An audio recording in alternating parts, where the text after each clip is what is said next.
Hi, everybody. This is Drew Tomlin from the Association for Middle Level Education, and I'm joined today on this Google Hangout by Marie Wintz, and she is an 8th grade English and reading teacher at Central Middle School in Baton Rouge, Louisiana, and we're so excited to be talking with her today about this great article that she wrote, a very thought-provoking one called New Teacher on the Block, How to Transition into a New School. So most often we think about transition in terms of students and what they need to experience to have a successful transition, but gosh, this is really something to think about as teachers transitioning to a new school. She offers 5 tips, but we wanted to talk a little bit more about it. But so thank you so much, Marie, for being here today. Thank you. All right. Well, so first question right off the bat, what inspired you to write this article? Why now? Well, after teaching in the same school for 10 years, I decided to change schools and districts to move closer to home. But after making the decision, I quickly realized it's a lot easier said than done to leave one school you've been a part of for so long. Over the summer, I began to realize all the new and exciting changes that I was facing, as well as the overwhelming sense of being lost.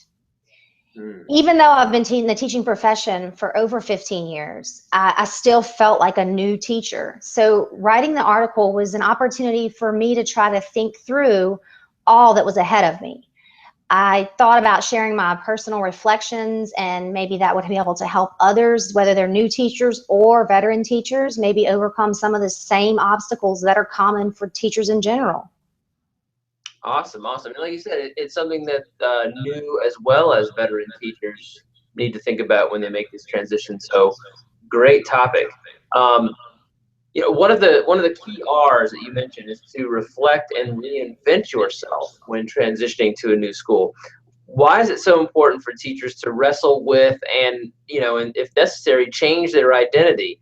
How does it benefit them personally and professionally? Well, when you decide to take a position within a new school, teachers need to realize they're the new person, no matter how long they've been teaching. You're going to be a stranger to all of the teachers there. They don't know who you are, what experiences you've come in with, what you've accomplished, what your goals are, or even why you chose to move to their school. So you have to be willing to adapt to their culture. You have to prove your intentions and kind of observe how things work.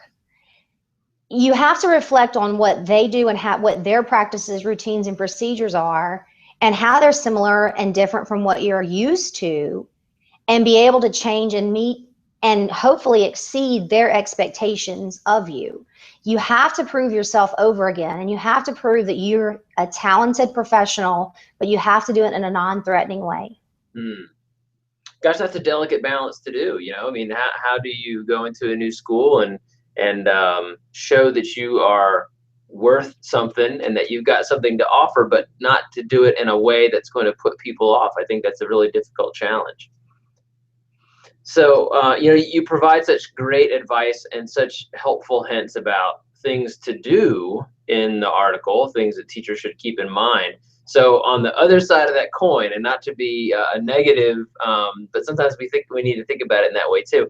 Is there a behavior that teachers should avoid when transitioning to a new school? A total don't do this type of thing?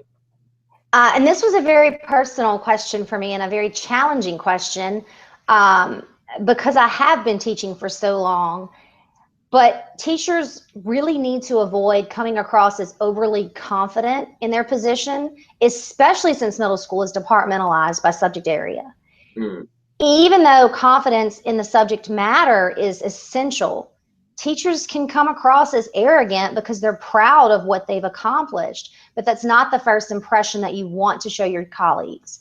So I think that it's better to take a back seat, absorb what's going on, watch what practices are in place before introducing any new ideas. So it's better for them to just sit back and watch before offering. Teachers love new ideas, especially when they're well planned out, but you don't want people to think you're the know-it-all and that your way is the best way. There will be times when you have to concede and follow the lead of the teachers or plans that are already in place, which some veteran teachers or even new teachers may struggle with. Is there and this may be a case-by-case basis, but in your experience, is there a timeline where somebody needs to be in that back seat for a certain amount of time, and then, then there's a certain, like, is it a year or is it half a year where, someone needs to take a back seat, like you said, and then can go forward? It's kind of a case by case. I don't think a whole school year, by no means, because if there's something that's not in place that you see could be made better, you will eventually have to voice your opinion or voice your thoughts on it, but you've got to be able to back up what you voice. You can't just offer a suggestion with no research proven information. So in my case, I would say, at least for me, it was a couple of months when you start to realize where they're pulling their curriculum, what materials they're using, how they're addressing the standards. And in Louisiana, we do have the Common Core standards. So are those standards being addressed? And if you as a teacher feel that you can add to that, that's when you need to speak up, but still in a non-threatening way. You Right. cannot come across as knowing everything, but if you know something that you've done before has worked, it's a good time to introduce it. So it's case by case, school by school, department by department. English and reading teachers tend to speak up sooner than maybe other areas. Okay. Yeah, I understand. Having been one myself, I understand that. So, well, thank you. Thanks for adding on to that about the timeline. Another stakeholder in the schoolhouse that is, I think, pivotal in the transition experience is school administrators and school leaders. How can school leaders and administrators help teachers transition to a new school? So, what role can they play as well? Well, I think they can definitely be reassuring and welcoming in keeping a positive attitude towards new teachers. We are new. We don't know what's in place and what routines, procedures, and policies they already use or institute. So when they have that positive attitude and understand that mistakes will be made, it's very reassuring. It's great also when you're assigned a mentor teacher to kind of show you the ropes. And it's nice that you have administrators that ask those teachers to do that, and having mentor teachers that are willing to take on that responsibility of helping new teachers that are either new to the profession or new to their school. Every school is run differently.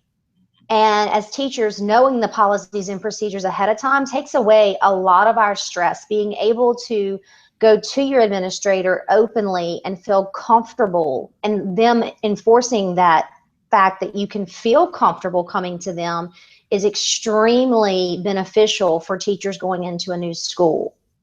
It also helps when administration checks in on you just to say, hi, how's it going, on an individual basis versus the whole school or whole group, because there's a little more freedom to speak openly. Exactly, guys. So yes, it's about not just the induction or onboarding of a new person, but then checking in. It's got to be a sustained conversation, a sustained relationship throughout the year. That's important. And speaking of relationships, since so much of your article is about developing a relationship with your school and yourself, and to make that successful transition, we're going to use that word relationship for our last question, which is a metaphorical journey that I always like to take people on, Marie. So are you ready? I'm ready. All right. So if reflection was a food for middle level education, what kind of food would it be and why? Oh, this is challenging. This extended metaphor here, because you're comparing food to reflection. In South Louisiana, of course, things are very seasonal, but the closest thing after reflecting for a while would have to be homegrown, fresh, local vegetables, fruits and vegetables. Okay. And I say it's collective because they constantly change. And when that reflection changes, it's refreshing for teachers, reflective for teachers, but it can also keep the learning engaging for the students if the type of reflection and the depth of reflection is constantly evolving and changing. Okay. Gosh, so homegrown, local, and obviously with an impact that, I mean, that has a real substantive impact. That's really great. And not a frozen vegetable. Oh Nothing, no, no preservatives or anything like that. We're talking fresh stuff. correct. Well, that's great. Yeah, and reflection should be that way, so it's got to be authentic, it's got to be genuine, homegrown, and like you said, that case by case almost has to make it like a local experience or a local thing. So great. Wow, you nailed it, Marie. I'll tell you what. Thank you. And not just because you're an English language arts teacher and you get extended metaphors, but you got it. I could tell. Well, that's great. Well, gosh, Marie, thank you so much for joining us all the way from Baton Rouge, Louisiana, to talk a little bit more about what new teachers need to do and what school leaders can do to help teachers transition to a new school. I really appreciate your time. Thank you so much. Thank you. Excellent. So great article. And of course, thank you, AMLE Magazine readers, for checking out the article and listening to this and checking out this hangout with Marie Wintz. A great, great article and a great, great interview. Thank you so much. Here at AMLE, where we help you reach every student, grow professionally, and create great schools. Thanks again, Marie. Thanks. Bye. Bye.